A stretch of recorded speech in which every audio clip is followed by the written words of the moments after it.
Assalamu alaikum class. I'm here with a new topic from chapter number 4 and the topic of today is osmosis. As we are very well aware that osmosis is another process for the transport. ठीक है, हम लोग बात कर रहे हैं day by day different videos में कि ट्रांसपोर्ट प्रोसेसेस या पैसेजवेज कौन कौन से हैं। जैसे आप लोगों ने देखा डिफ्यूजन में और फैसिलिटेटेड डिफ्यूजन में जो है वो डिफरेंट मॉलिक्यूल्स की ट्रांसपोर्ट की बात हो रही है inside and outside the cell. Diffusion में कोई से भी मॉलिक्यूल्स हो सकते हैं that are smaller in size, और फैसिलिटेटेड डिफ्यूजन में कोई से भी वो मॉलिक्यूल हो सकते हैं जिनके ऊपर या तो चार्ज है या फिर वो लार्जर मॉलिक्यूल है।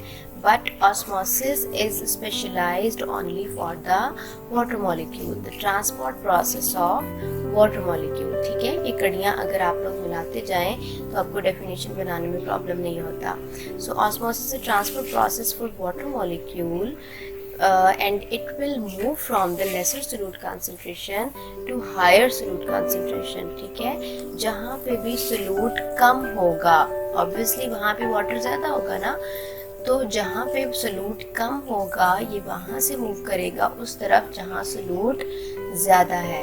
अगर वाटर के अकॉर्डिंग बात करें तो water move from its higher concentration to lower, लेकिन अगर सलूट के अकॉर्डिंग बात करें तो जहाँ पे सलूट कम होगा ये वहाँ से मूव करेगा उस तरफ जहाँ पे सलूट ज़्यादा है।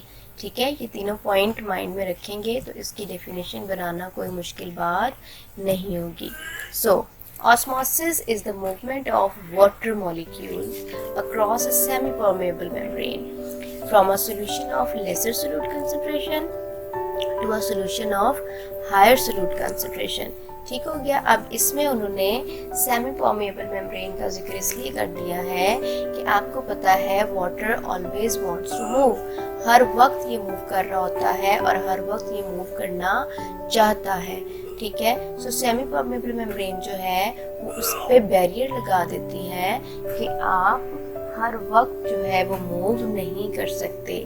ठीक है, एक ख़ास सिचुएशन होगी तभी आपको मूवमेंट की इजाज़त मिलेगी, और वो ख़ास सिचुएशन यही है कि अगर सेल के अंदर लेसर सॉल्यूट कंसंट्रेशन है तो बाहर से पानी अंदर आएगा, और अगर सेल से बाहर लेसर सॉल्यूट कंसंट्रेशन है तो फिर ये लेसर सॉल्यूट कंसंट्रेशन से हायर सॉल्यूट कंसंट्रेशन की तरफ जाएगा। ठीक हो गया। जैसे हम इस डायग्राम से भी समझ सकते हैं इस बात को कि यहाँ पे देखें लेफ्ट साइड पे जो डायग्राम है इसमें पिंक जो डॉट है ये शुगर मॉलिक्यूल है और जो ब्लू डॉट्स हैं वो वाटर मॉलिक्यूल है। तो यहाँ पे लेसर सॉल्यूट कंसंट्रेशन है और यहाँ पे हायर सॉल्यूट कंसंट्रेशन है। So water always wants to move from lesser to higher solute concentration.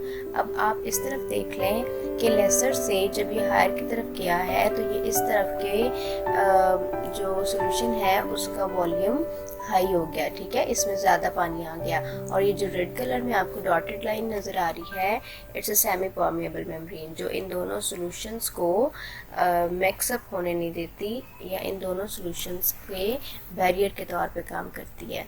Then osmosis को समझने के लिए एक बहुत अच्छी टर्म इस्तेमाल होती है दैट इज़ टॉनिसिटी। टॉनिसिटी का मतलब ये होता है कि जो भी दो सॉल्यूशंस हम कंपेयर कर रहे हैं उनमें सॉल्यूट की क्या मिकदार है, क्या कंसंट्रेशन है।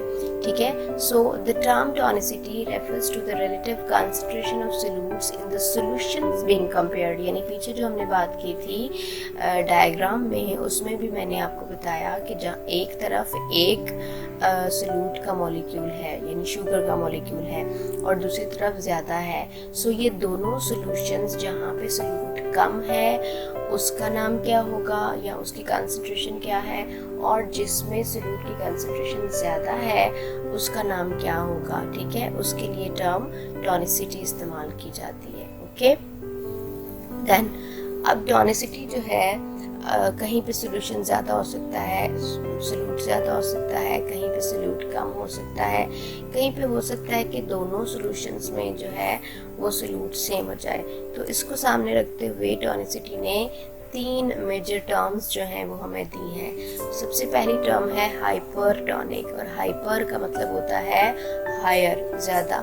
जहाँ पे भी आप हाइपर का नाम सुनेंगे उसका मतलब होगा हायर, ठीक है। सो हाइपरटोनिक कंसंट्रेशन या हाइपरटोनिक सोल्यूशन जो है वो ऐसा सोल्यूशन होगा जिसमें हायर कंसंट्रेशन होगी किसकी, सोल्यूट की, ठीक है। उसके बाद हाइपो का मतलब होता है lower.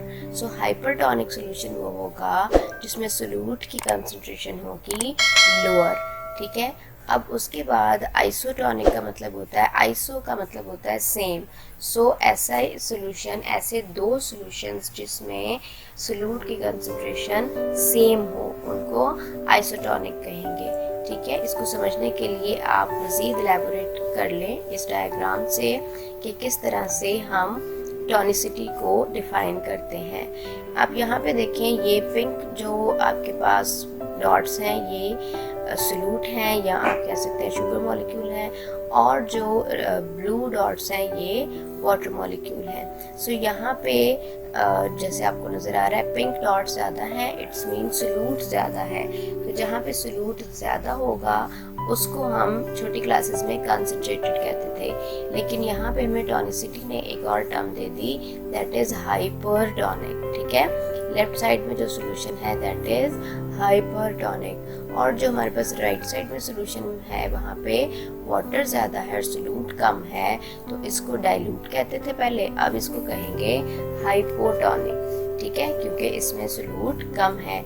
And water always moves from its hypotonic to hypertonic condition, ठीक है। अब यहाँ पे आप देख लें कि जैसे ही वाटर मूव होता है तो अब इस साइड वाला जो आपका वॉल्यूम है वो इस सॉल्यूशन का वॉल्यूम हाई अप हो गया है, ठीक है। इसको अच्छे से आप लोग यहाँ से इस डायग्राम से भी और इससे पिछले डायग्राम से भी बहुत अच्छे से एलैबोरेट कर सकते हैं। ठीक हो गया, अपना ख्याल रखिएगा, अल्लाह हाफिज़।